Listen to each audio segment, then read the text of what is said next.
വയനാട്ടിലെ ഷിഗല്ല വ്യാപനത്തിന് രോഗ ഉറവിടം കണ്ടെത്താൻ ആരോഗ്യവകുപ്പിന് ഇനിയും കഴിഞ്ഞിട്ടില്ല. ഏറ്റവും അധികം കുട്ടികൾ രോഗലക്ഷണങ്ങൾ കാട്ടിയ കോളിയാടി മാർ ബസേലിയസ് യു പി സ്കൂളിലെ കിണറ്റിലെ ജലത്തിന്റെ പരിശോധനയിലും ഷിഗല്ല സാന്നിധ്യം കണ്ടെത്താൻ കഴിഞ്ഞിട്ടില്ല. വയനാട്ടിലെ സാഹചര്യങ്ങൾ സൂക്ഷ്മമായി നിരീക്ഷിക്കുന്നുവെന്നും ആവശ്യമെങ്കിൽ കേന്ദ്ര സംഘത്തെ തന്നെ വയനാട്ടിലേക്ക് അയക്കുമെന്നും കേന്ദ്ര ആരോഗ്യ മന്ത്രാലയം പറയുന്നു. വയനാട്ടിൽ നിന്ന് കാളിദാസൻ ദേവദത്തും ന്യൂഡൽഹിയിൽ നിന്ന് വിനീത വിജയും തത്സമയം ചേരുകയാണ്. ആദ്യം കാളിദാസൻ ദേവദത്തം പറയുന്നു.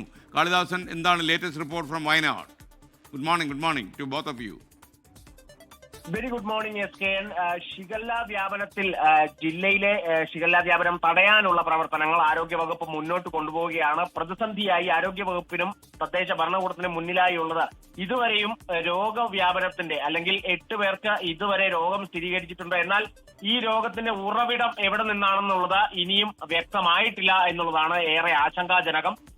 കോളിയാടി മാർ ബസേലിയോസ് AUP സ്കൂളിലെ കുട്ടികൾക്കാണ് ആദ്യഘട്ടത്തിൽ തന്നെ, അവിടുത്തെ മുഴുവൻ കുട്ടികളും ഇപ്പോഴും നിരീക്ഷണത്തിലാണ്.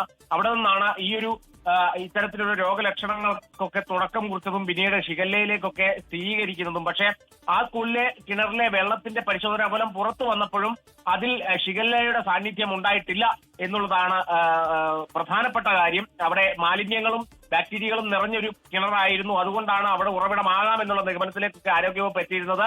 എന്തായാലും നിലവിൽ സാന്നിധ്യം കണ്ടെത്താനാകാത്തത് കൊണ്ട് തന്നെ ജില്ലയിലെ കൂടുതൽ സ്രോതസ്സുകളും കിണറുകളും ഒക്കെ തന്നെ പരിശോധനയ്ക്ക് വിധേയമാക്കുന്ന നടപടികളിലേക്കൊക്കെ കടക്കുന്നു.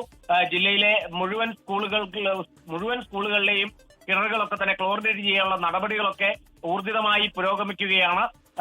ഇതോടൊപ്പം സാന്നിധ്യം കണ്ടെത്താൻ വേണ്ടിയുള്ള പരിശോധനകളും കൂടി മുന്നോട്ട് പോകും എന്നുള്ളതും കൂടിയാണ്. 8 പേർക്കാണ് നിലവിൽ രോഗം ഇതുവരെ സ്ഥിരീകരിച്ചിട്ടുള്ളത്. 44 പേർ രോഗലക്ഷണങ്ങളോടെ ചികിത്സയിലാണ്. ഇതിൽ 2 രക്ഷിതാക്കളും ഒരു അധ്യാപികയും ഒക്കെ ഉണ്ട് എന്നുള്ളതാണ് ആരോഗ്യവകുപ്പ് നൽകുന്ന വിവരം. 502 പേരാണ് ഇതുവരെ രോഗലക്ഷണങ്ങളോടെ ചികിത്സ തേടിയിട്ടുള്ളത്. SK